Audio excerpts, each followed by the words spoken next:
Muy buenas tardes con todos. Soy el doctor Jonathan Troncoso. Espero que estén teniendo un excelente día. El día de hoy vamos a realizar el análisis de 5 preguntas del EUNACON, del Examen Único Nacional de Conocimientos de Medicina, donde queremos demostrar que a través de una sola pregunta se puede repasar muchos conceptos teóricos, se puede sacar mucha información y se puede mejorar el rendimiento para responder otras preguntas similares o que tienen que ver con el tema. Empecemos específicamente por medicina interna, que es la parte más amplia del conocimiento que se debe tener para el examen, específicamente neurología, que es un tema un poco más áspero.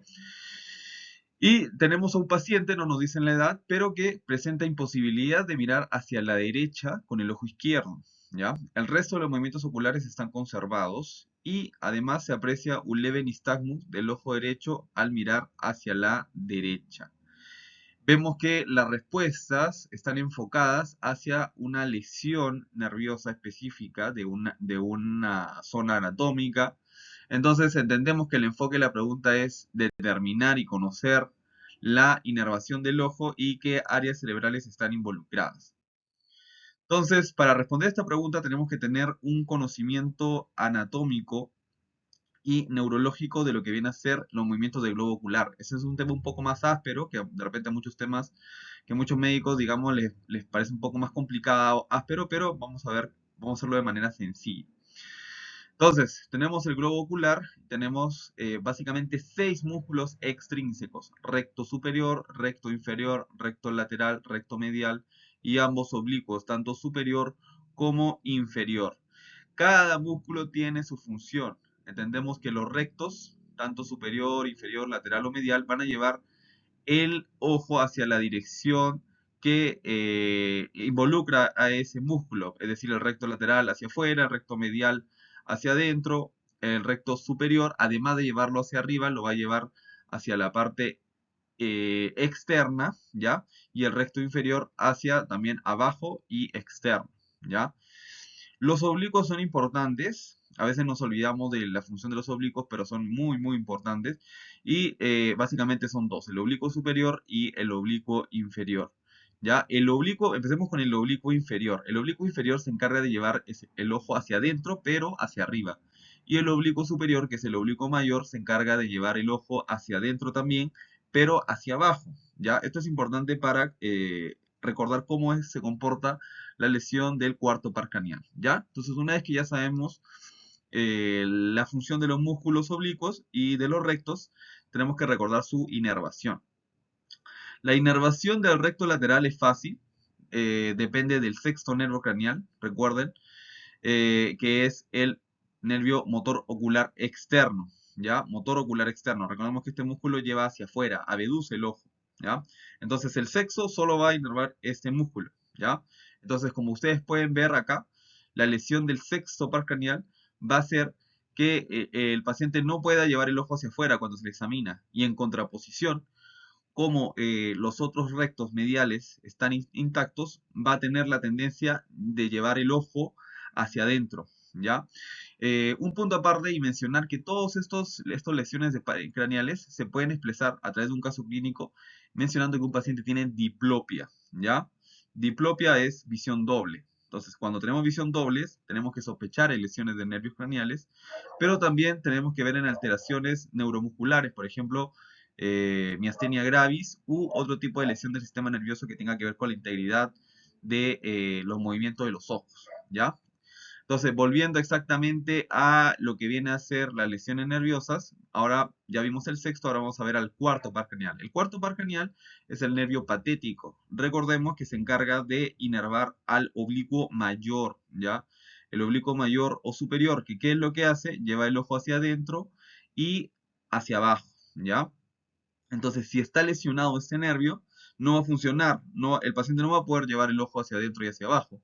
Y en contraposición, el músculo oblicuo inferior o oblicuo menor se va a encargar de ganar, digamos, este contrapeso, y va a llevar el ojo hacia arriba, ¿ya? Y hacia adentro, como se pueden ver en la imagen.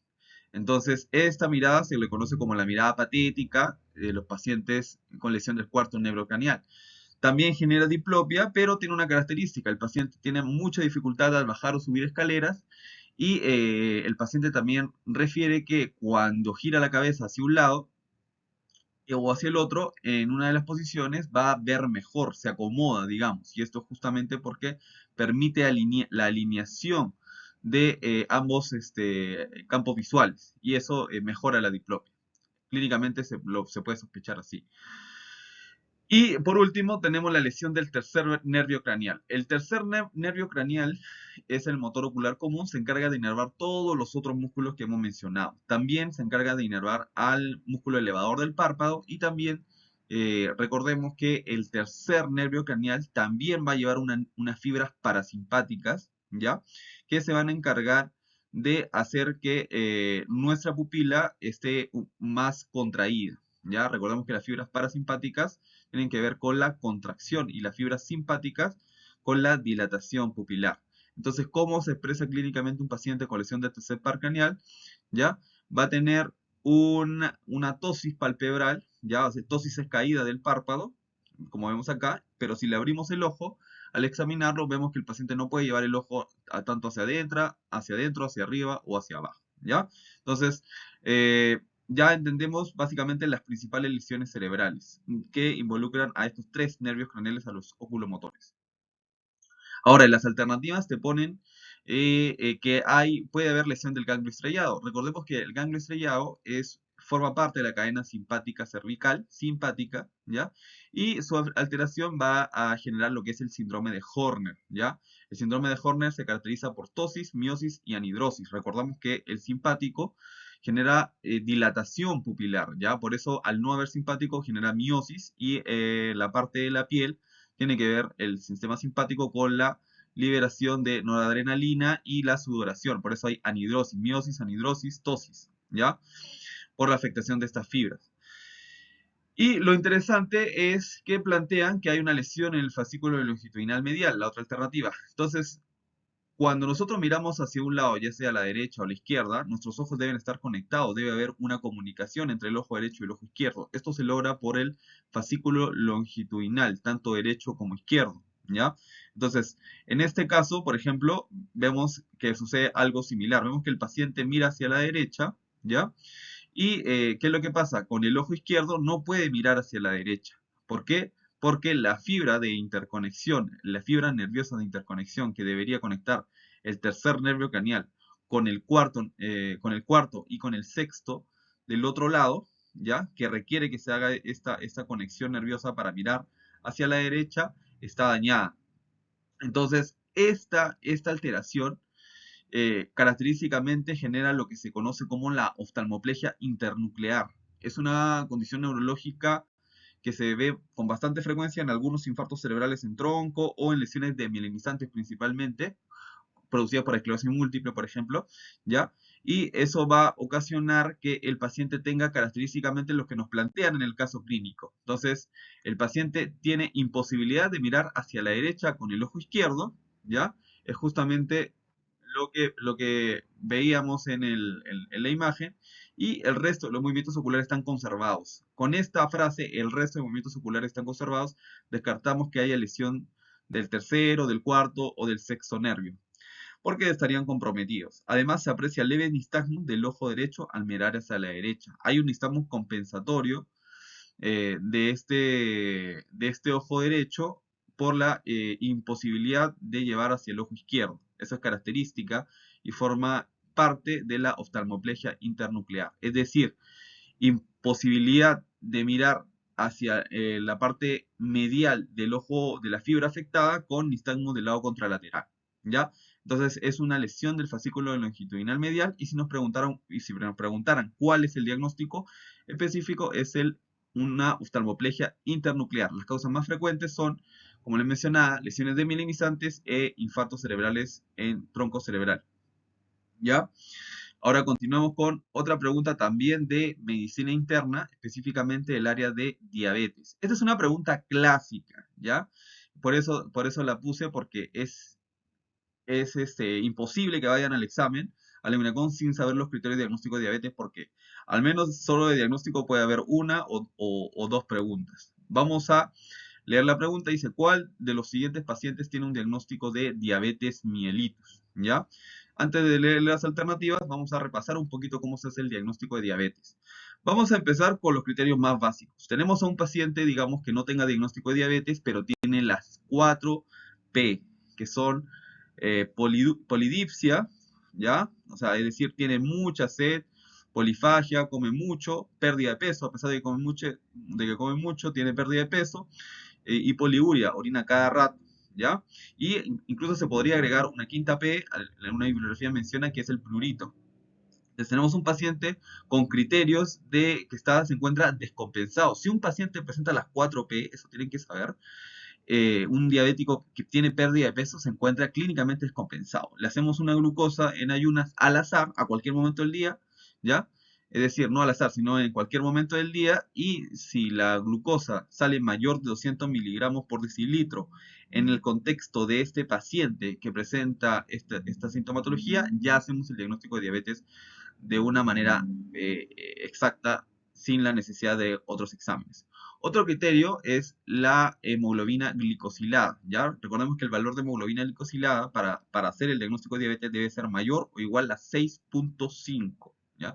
Si a un paciente le hacemos un examen de hemoglobina glicosilada y nos salen 7 o 7.5, ya podemos hacer el diagnóstico de diabetes. El detalle es que esta prueba está bien validada para Estados Unidos, algunos países europeos, pero digamos que algunas guías acá en Chile todavía no la consideran, pero es un criterio internacional, así que pues, se puede considerar como parte del diagnóstico.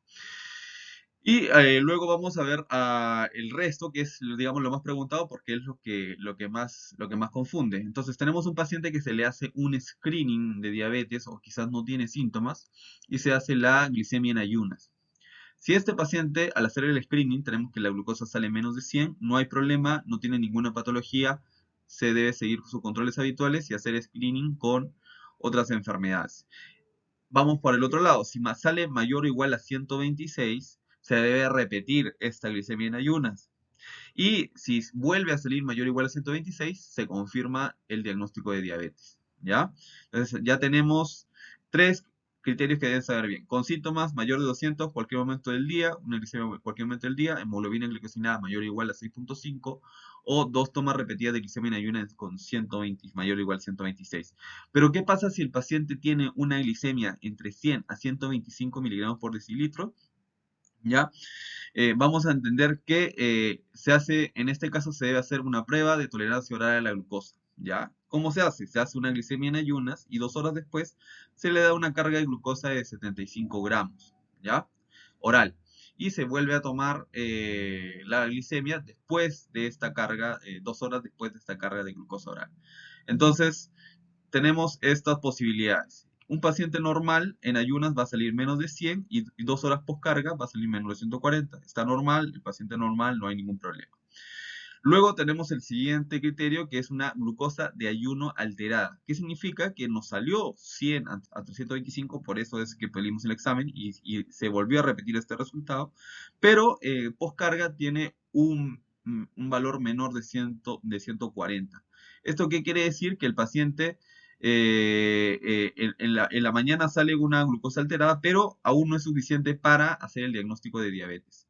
Luego vemos a otro caso, que es una que nos salga menor de 126 en la mañana y postcarga salga entre 140 a 199.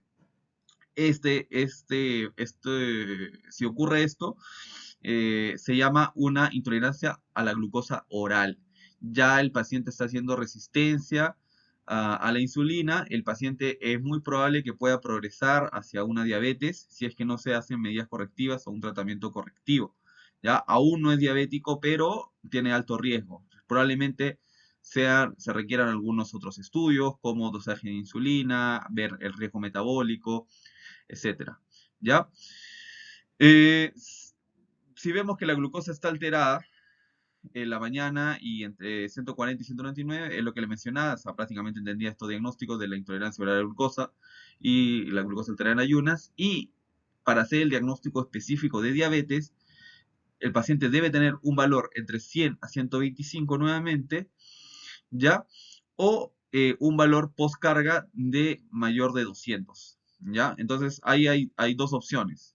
Entonces, si tenemos un caso de un paciente que se hace la prueba porque le ha salido entre 100 a 125, ya, y en la prueba de tolerancia oral a la glucosa nos sale mayor o igual a 126, o poscarga nos sale mayor o igual a 200, se hace el diagnóstico de diabetes mellitus exactamente, ¿ya? Y el resto de condiciones que le mencioné se denomina prediabetes para la glucosa ayuno alterada, intolerancia oral a la glucosa o la combinación de estos valores, ¿ya? Entonces, respondiendo y sabiendo este conocimiento teórico, ahora podemos responder la pregunta mucho más fácil. ¿Cuál de las siguientes pacientes tiene diagnóstico de diabetes mellitus? ¿Un paciente asintomático con glicemia de ayuno 209? No, recordemos que tiene que ser un sintomático con eh, una, eh, una glicemia al azar mayor de 200, ¿ya? Pero acá te dice que específicamente que es en ayunos. Tendría que repetirse la glicemia en ayunos y volver a salir mayor o igual a 126 para confirmar el diagnóstico. Entonces la A queda descartada. Paciente con glicemia de ayuno de 198, ya cumple el criterio de glicemia de ayuno, que se repite los 2 días, resultando en 138. Este paciente específicamente tendría diagnóstico de diabetes mellitus. Leamos las siguientes alternativas de todas maneras. Paciente con test de tolerancia a la glucosa con glicemia basal de 110, ¿ya? Que llega a los 180 a las 2 horas post ingesta de 75 gramos de glucosa. Este paciente no cumpliría el criterio. ¿Cuál sería el diagnóstico según lo que les enseñé? Sería una intolerancia eh, oral a la glucosa, ¿ya?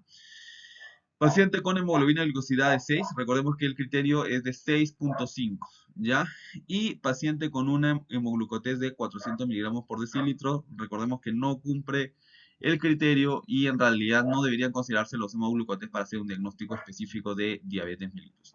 Hay otra excepción que se debe tener en cuenta, que si un paciente viene con una crisis por una cetosis diabética, ya es suficiente para hacer el diagnóstico de diabetes mellitus. Es decir, un paciente viene mal con una cetosis diabética y se hace el diagnóstico de cetosis, es suficiente para hacer un diagnóstico de diabetes mellitus. Vamos con psiquiatría, que a muchos no les gusta, pero en realidad simplemente hay que tener los conceptos claros y es bastante sencillo. Entonces tenemos que un paciente ingresa a la universidad a estudiar derecho con un buen puntaje en la PSU y durante el primer mes está muy contento y les cuenta a todos sus amigos y familiares que será un excelente abogado. Vemos que hasta ahí no hay ninguna alteración, está todo muy bien, es lo normal, lo que todos haríamos. Y que de hecho ya está pensando en poner una empresa de consultoría para las grandes empresas del país. Bueno, un poco ambicioso la planificación, pero hasta ahí digamos que no hay alguna patología evidente. En ocasiones les cuenta sus planes a desconocidos, ya eso empezamos a ver algo bastante interesante, un patrón que no es normal. Les cuenta sus planes a desconocidos y ha faltado a muchas clases por perder el tiempo en trámites y en averiguaciones, ¿ya? Lo que ha significado obtener bajas calificaciones. Ya está afectando la parte académica. Lo que él minimiza diciendo que esas notas las recuperará sin ningún problema porque lleva el derecho en la sangre. Normalmente, si tenemos bajas las calificaciones, nos preocupamos y estudiamos más, pero no, digamos que él la minimiza diciendo que no es problema porque lleva el derecho en la sangre. Sus familiares se muestran preocupados ya que se lo encuentran raro. ¿Cuál es el diagnóstico más probable? Y nos ponen los diferentes diagnósticos que son muy, muy preguntables en el EUNACO. Tanto el trastorno delirante crónico, trastorno de personalidad narcisista, el trastorno bipolar, la esquizofrenia, el trastorno obsesivo compulsivo. Entonces, para poder entender bien estos diagnósticos diferenciales, debemos conocer cada uno. ¿Ya? Empecemos por lo más sencillos. Trastorno obsesivo compulsivo definitivamente no es. Porque recordemos, en psiquiatría nos ayuda mucho englobar en qué área se encuentra específicamente esta alteración. ¿Ya? El trastorno obsesivo compulsivo se encuentra dentro de los trastornos ansiosos y se caracteriza porque el paciente presenta un acto obsesivo, que es un acto mental, es un pensamiento, digamos, que viene a ser disruptivo, es un pensamiento repetitivo, parasitario, ¿ya? Que debe calmarlo, ¿ya? Con una compulsión, que generalmente las compulsiones pueden ser un acto motor, pero no necesariamente es así, puede ser o puede ser a su vez otro pensamiento u otro acto, digamos. Entonces, por ejemplo, el más clásico que nosotros sabemos y conocemos es el TOC relacionado con la limpieza. El paciente piensa que tiene sus manos cochinas y se lava las manos, luego piensa que tiene sus manos cochinas, la lava nuevamente, ¿ya? Pero a su vez puede ser algo más, digamos, raro. Por ejemplo, el paciente piensa que si pisa líneas en la calle, va a suceder una tragedia. Entonces, no pisa líneas en la calle. Piensa eso, no pisa líneas en la calle. O también hay un caso clínico donde un paciente piensa que si se acerca a una persona le va a pegar o lo va a matar. Entonces, ¿qué hace? ¿Cuál es la compulsión? Alejarse de las personas en ese momento. ¿Se dan cuenta? O sea, tiene que presentarte estas dos premisas en el examen, la obsesión y la compulsión que hace para solucionarlo, ¿ya? El paciente no pierde el juicio de la realidad porque es un trastorno ansioso, es consciente de su problema y le causa angustia, ¿ya? Eh, entonces, básicamente no está muy relacionado con el caso clínico, lo descartamos. En lo que respecta a la esquizofrenia, recordemos que es una alteración entre el pensamiento y la realidad. Entonces, el paciente va a tener, digamos, dos grupos de síntomas, tanto síntomas negativos como síntomas positivos, ¿ya? Los síntomas negativos tienen que ver con la abulia, la apatía, es decir, la falta de ganas de hacer las cosas, ¿ya? Y va a haber una alteración del pensamiento ejecutivo mental. ¿Qué significa esto? Que al paciente le cuesta planificar las cosas. Si nosotros le preguntamos cómo piensa hacer algo exactamente, el paciente puede no seguir un adecuado orden o puede, digamos, tener ideas un poco más extrañas acerca del orden de lo que se debe hacer. ¿Ya? Esos se refieren a los síntomas negativos. ¿Por qué negativos o deficitarios? Porque se dice que es lo que pierde la persona, es decir, al tener esta enfermedad. Ahora, dentro de los síntomas positivos, ya tenemos las clásicas alucinaciones, ya, por una parte, que lo más característico de la esquizofrenia es que sean de tipo auditivas, es decir, el paciente escucha cosas, ya, y también puede tener pensamientos o delusiones o delirios, es decir, pensamientos de alteración de realidad, que lo más frecuente es que sean de tipo persecutorios o fantasiosos, ¿ya? Entonces vemos que tampoco va orientado según el caso clínico que nos están planteando. El resto es un trastorno de personalidad narcisista, ¿ya? Los trastornos de personalidad, todos los trastornos de personalidad, eh, siempre nos van a plantear un paciente en el cual siempre ha sido así, que no le molesta ser así porque su personalidad, ya a diferencia de los trastornos ansiosos, que la persona sabe que es ansiosa y le molesta y acude justamente por eso, en los trastornos de tipo psicótico, como la esquizofrenia o el trastorno delirante crónico, el paciente puede perder el juicio de la realidad, pero en los trastornos de personalidad, específicamente en el trastorno de personalidad narcisista, el paciente está conforme con con su personalidad, digamos, no hay una disrupción con la realidad y tiene un comportamiento coherente. Obviamente es de características de ser egoísta, ve a sí mismo y tiene envidia de los demás, pero digamos que no le genera mayor problema aparte de las relaciones interpersonales. Entonces, si nos acordamos del caso clínico, justamente te plantean una parte en donde empieza a hablar con extraños, tiene un comportamiento un poco extraño, un poco raro, entonces ahí vemos que no va por ahí tampoco el diagnóstico.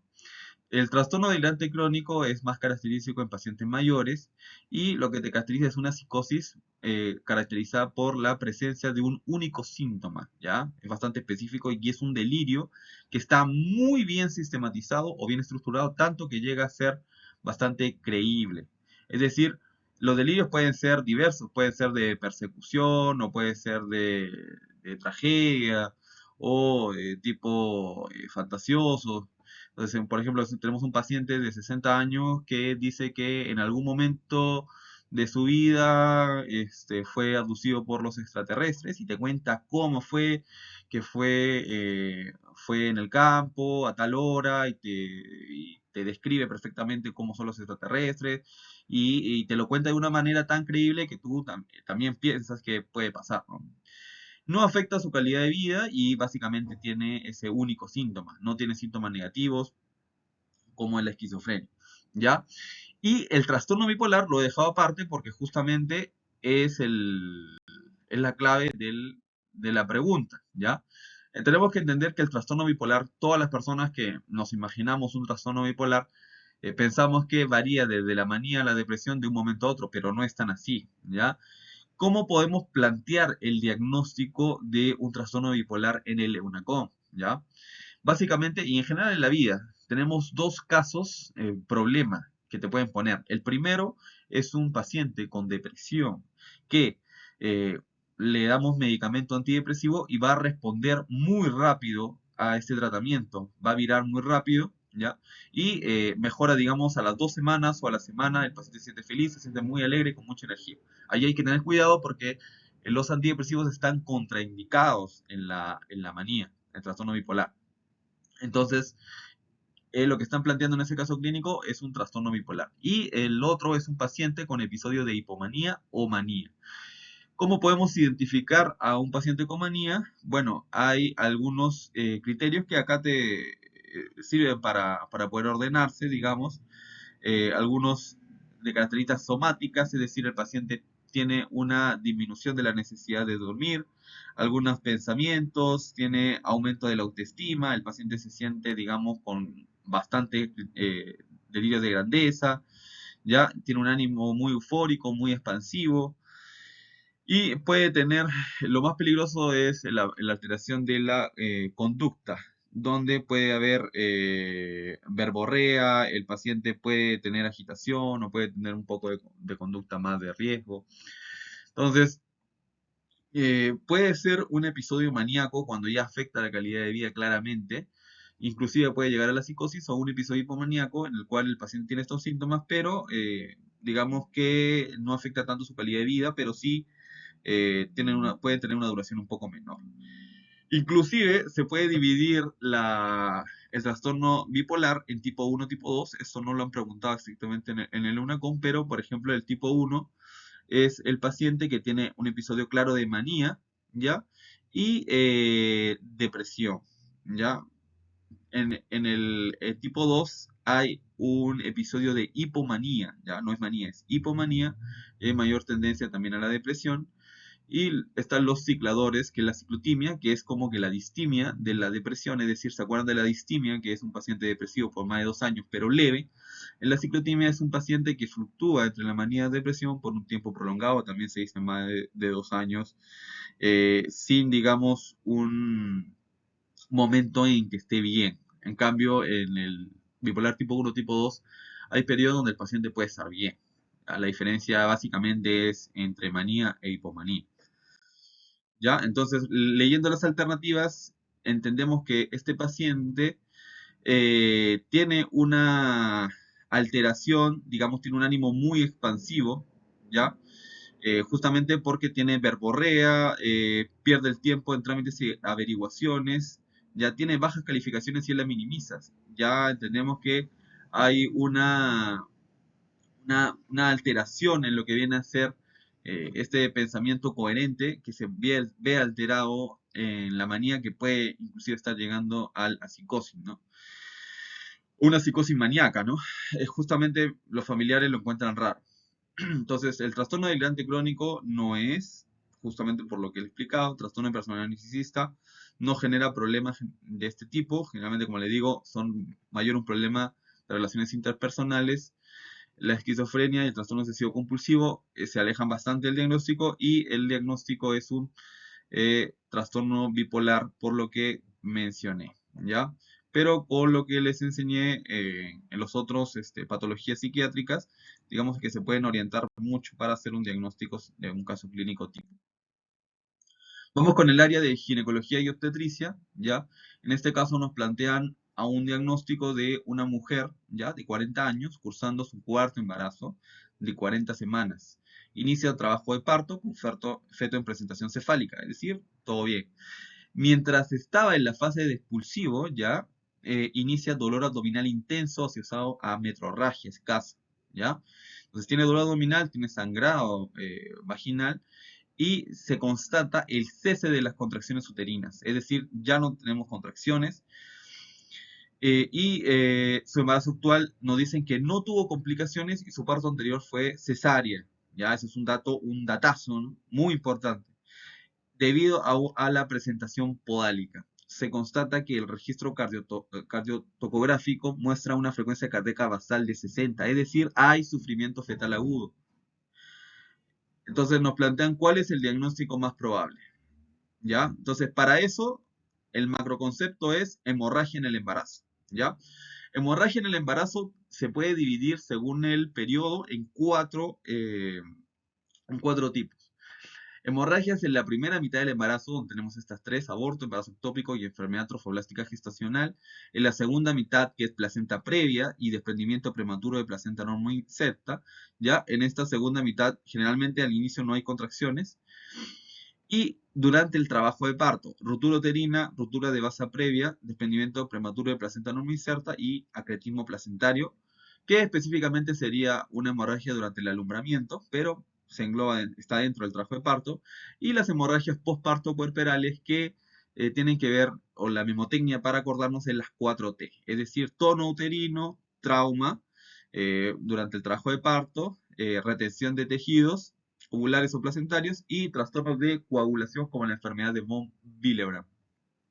Entonces, conociendo este esquema es importantísimo mentalmente porque es bastante preguntable en el EUNACOM las metrorragias del embarazo. Entonces, solo con saber estas patologías podemos descartar muchos diagnósticos diferenciales en el examen. Entonces, sabemos que es una hemorragia durante el trabajo de parto. Entonces, será una ruptura uterina, será una ruptura de vasa previa, un desprendimiento prematuro de placenta normoinserta o un acretismo placentario. Entonces, ¿cómo podemos diferenciarlos? En realidad es bastante sencillo, ¿ya?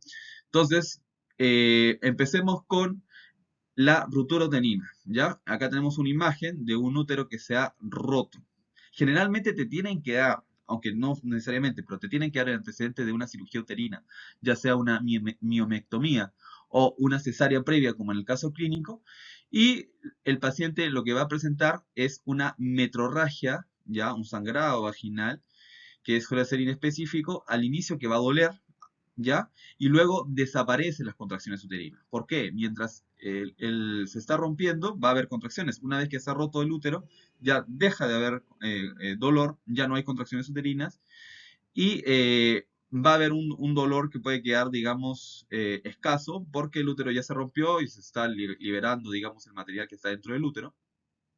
Como el útero se ha roto y sale el feto, digamos, hacia la cavidad abdominal, va a haber signos de sufrimiento fetal agudo y pérdida de la presentación y el feto se vuelve palpable. Lo que tenemos en el caso clínico, si ustedes recuerdan, es el cese característico. Esto sí es característico. Si te ponen un caso clínico donde hay dolor abdominal y cese del dolor y cese de contracciones, te están orientando a una ruptura uterina. Hay signos de sufrimiento fetal agudo. Si en el caso clínico te plantean pérdida de la presentación o feto palpable, también ruptura uterina sin pensarlo dos veces. ¿Ya? La segunda causa frecuente es la ruptura de vasa previa, ¿ya? La ruptura de vasa previa que involucra que los vasos sanguíneos, es decir, el cordón umbilical, ya que normalmente no debería estar antes que la presentación, vamos a poner acá. Esta es la presentación, vemos que hay presentación cefálica y los vasos umbilicales que están por delante de la presentación. Es decir, para que haya ruptura de vasa previa tiene que haber una inserción velamentosa del cordón umbilical, ¿ya? Entonces, esta inserción velamentosa, que tiene que ser que esté por delante de la presentación, ¿ya? Va a ocasionar que haya sangrado, pero a diferencia de la ruptura uterina, va a ocasionar un sangrado que es fetal, por lo tanto es mucho más grave, ¿ya? Va a ocasionar metrorragia inespecífica y lo característico es, ¿qué pasa? Que se realizó una ruptura artificial de membranas o una ruptura de membranas y empieza, bueno, puede ser una ruptura artificial o una ruptura espontánea de membranas y luego que se hace la ruptura, empieza a sangrar. Entonces, si te ponen un caso clínico que el paciente presenta ruptura de membranas y luego sangra y hay sufrimiento fetal agudo, plantean siempre el diagnóstico de una ruptura de vasa previa, ¿ya? Las indicaciones en estos casos siempre es cirugía urgente, ¿ya? Nada de trabajo de parto, nada, porque son situaciones urgentes. Luego tenemos lo que es el desprendimiento prematuro de placenta normoinserta, ¿ya? En el cual, en este caso, la placenta está en una inserción normal, ¿ya?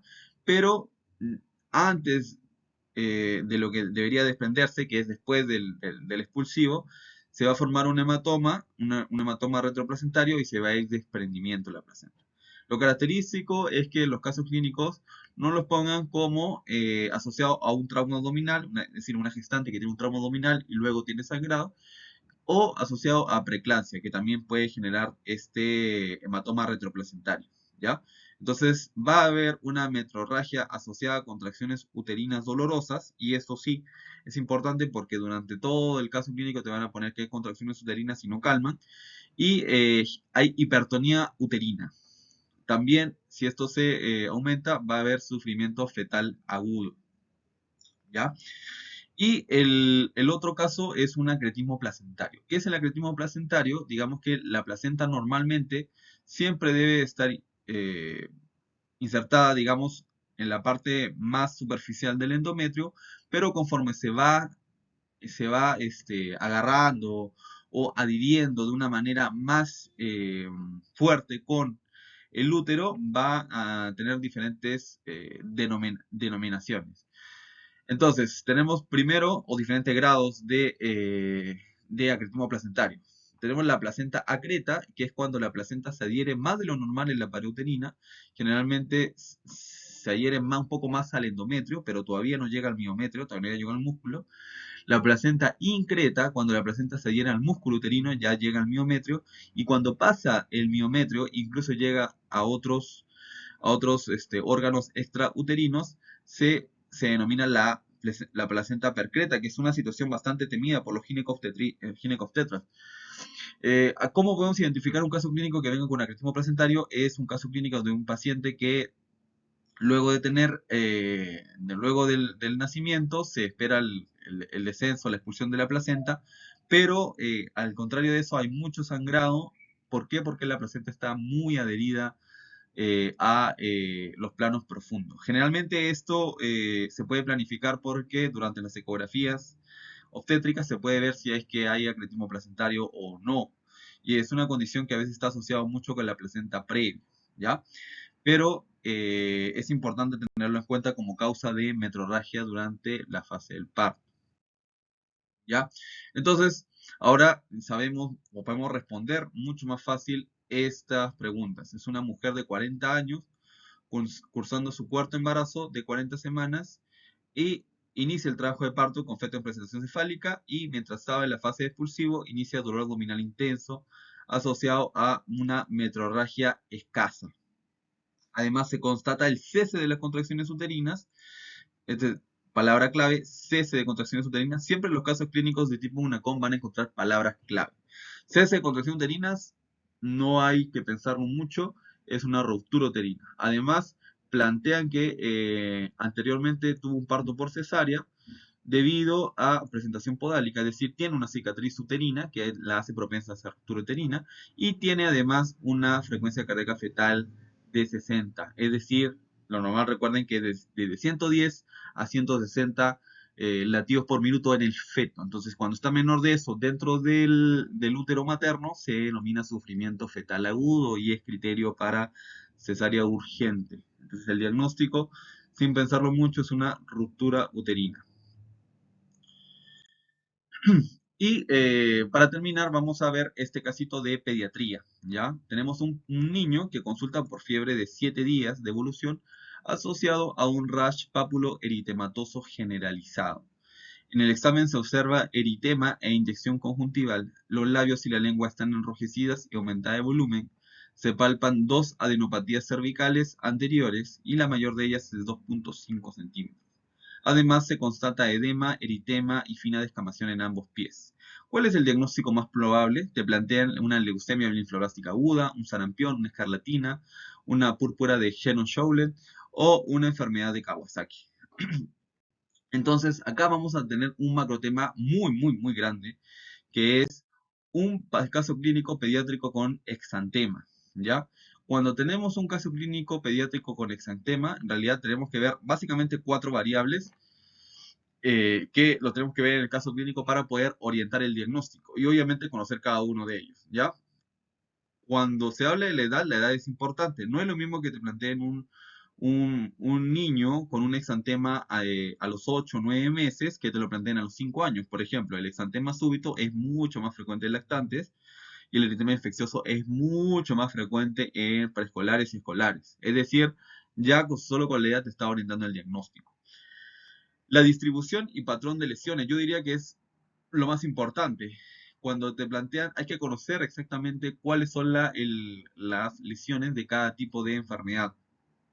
Por ejemplo, cuando te plantean un rash morbilliforme, sabemos que eso es lo que genera, por ejemplo, el sarampión, la rubiola o la mononucleosis infecciosa. Y si lo combinamos con la edad, podemos a su vez dividir o, digamos, cuando sospechamos un sarampión o una rubiola. Entendemos que deben ser niños menores de un año. ¿Por qué menores de un año? Porque la vacuna de sarampión rubiola se coloca al año. Entonces, el diagnóstico se debe hacer en niños menores de un año o en niños que son mayores pero no están vacunados para la triple viral. O, en cambio, el rash morbilliforme que se ve en mononucleosis infecciosa es mucho más común en escolares y en adolescentes. No digo que no pueda ser antes, pero es lo más común. Entonces, combinando, si se dan cuenta, la distribución y patrón de lesión y la edad, ya tenemos un análisis mucho mejor. Si nos hablan de un patrón polimorfo, lo más frecuente es que sea un patrón que tenga que ver con la varicela. La varicela causa todo tipo de lesiones en diferentes estadios. O un patrón purpúrico. Recordemos que la púrpura son lesiones palpables, ¿ya? Lesiones que no desaparecen a la digitopresión. Y generalmente son secundarias a alteración o plaquetopenia, que involucran también otros diagnósticos. Entonces, eso es importante conocer y ver si tiene síntomas sistémicos. ¿Qué pasa si tenemos un paciente que tiene un exantema, además tiene fiebre y tiene visceromegalia? Lo más probable es que planteemos un diagnóstico de una leucemia linfoblástica aguda. ¿Por qué? Porque tiene patomegalia, ¿ya? Y tiene fiebre, probablemente esté sobreinfectado y es un caso clínico de presentación muy, muy, muy, muy típico, ¿no? O hemograma con citopenias. También es importante el estado de vacunación. Justamente lo que decía, cuando en un caso clínico sospechamos sarampión, rubiola, varicela. Por ejemplo, si nos ponen un niño de 2 años o 3 años y nos plantean sarampión, rubiola y no nos dan el antecedente del estado de vacunación, es difícil que sea sarampión o rubiola, a menos que específicamente el diagnóstico sea, o sea, te lo oriente mucho el caso para eso. Pero digamos que esto es lo que debemos tener en cuenta. Acá, por ejemplo, es importante conocer las imágenes, saber las imágenes, porque en el EUNACOM vienen imágenes a veces y vienen casos clínicos con imagen o puede venir algún examen, una radiografía, un electrocardiograma. Entonces acá, por ejemplo, vemos una púrpura. La púrpura es la presencia de parches y manchas de color púrpura en la piel y en las membranas mucosas también, ¿ya? Entonces, la púrpura es por extravasación sanguínea por plaquetopenia. Cuando planteamos una púrpura, debemos pensar en múltiples diagnósticos diferenciales. Pero ojo que la púrpura, digamos que en nuestro cerebro deberíamos pensar en qué. Deberíamos pensar en PTI, la púrpura trombocitopenia idiopática, que se genera por plaquetopenia y nada más. El paciente no tiene nada más. Las plaquetas están bajas por una causa autoinmune, pero no tiene otro síntoma. Una púrpura de Henoch-Schönlein, ¿ya? Que lo que ocasiona es plaquetopenia, genera hematoquesia, ya, es decir, sangrado digestivo, y también genera artralgias y dolores articulares. Puede también tener fiebre, es decir, un caso clínico muy diferente y te pueden poner esta imagen en base al caso clínico y qué es lo que cuál es el diagnóstico. O puede ser un síndrome urémico hemolítico. Te ponen el antecedente de un paciente con diarrea que posterior a 2 o 3 semanas presenta púrpura, ¿ya? Presenta alteración o glomerulopatía, alteración de de la función renal y presenta convulsiones. Entonces te están planteando un síndrome urémico hemolítico, ¿ya? Entonces es importante tener claro esos casos clínicos. Y conocer también el exantema en escarlatina. Y le pongo la escarlatina porque es un caso bastante preguntable, recordemos que la escarlatina es una complicación de una faringoamigdalitis estreptocócica y que suele dar un patrón máculo-pápulo eritematoso, es decir, tiene varias lesiones. Rojo escarlatina áspero, característicamente tiene piel de gallina, puede picar, pruriginosa. Y tiene dos signos importantes. Ya el signo de Filatov, si ustedes pueden ver el triángulo de la cara, ya este triángulo de acá, ya no se compromete, ya no se compromete, por lo tanto está limpio. Y eso se llama el signo de Filatov. Y el signo de Pastia, la línea de Pastia. Ven que los pliegues, puede ser axilares, pero más frecuentes se ven en los pliegues antecubital, pueden ver que hay una hiperpigmentación. Se forman como unas líneas, ¿ya? Inclusive el rascado aumenta, ¿ya? Y ese es el signo de Pastia. Entonces, si tenemos un caso clínico así, con ese tipo de exantema, con estos signos característicos, nos orienta el diagnóstico, ¿ya? Por ejemplo, la mancha de Koplik que aparecen también, como es un tipo de enantema, también nos orienta a sarampión, y eso debemos conocerlo también. ¿Ya? Y en este caso específico nos plantean el diagnóstico de una enfermedad de Kawasaki. Kawasaki es muy preguntable en el UNACOM, se debe conocer. Y para saberlo te tienes que saber bien los criterios. ¿Y cuándo sospechar un Kawasaki? Cuando tiene fiebre mayor o igual a 5 días. Es un paciente con un exantema, ¿ya? Y fiebre mayor o igual a 5 días. ¿Ya? Cuando tienes un exantema con fiebre, tienes que ver la duración de los días. Si es mayor o igual a 5 días, piensa en Kawasaki, piensa en escarlatina o piensa de repente en una leucemia y vas viendo según lo que te dan dando de datos adicionales en el caso clínico. ¿Ya? Este es el criterio principal, pero tienen que tener otros criterios, debe cumplir al menos 4 de los siguientes criterios. Es decir, tiene que tener una conjuntivitis bilateral no exudativa, debe tener una mucosa orofaringe inflamada que se caracteriza por una lengua aframbuesada, enrojecida, como pueden ver en la imagen. Puede tener eritema palmoplantar, es decir, descamación, eritema en palmas y plantas.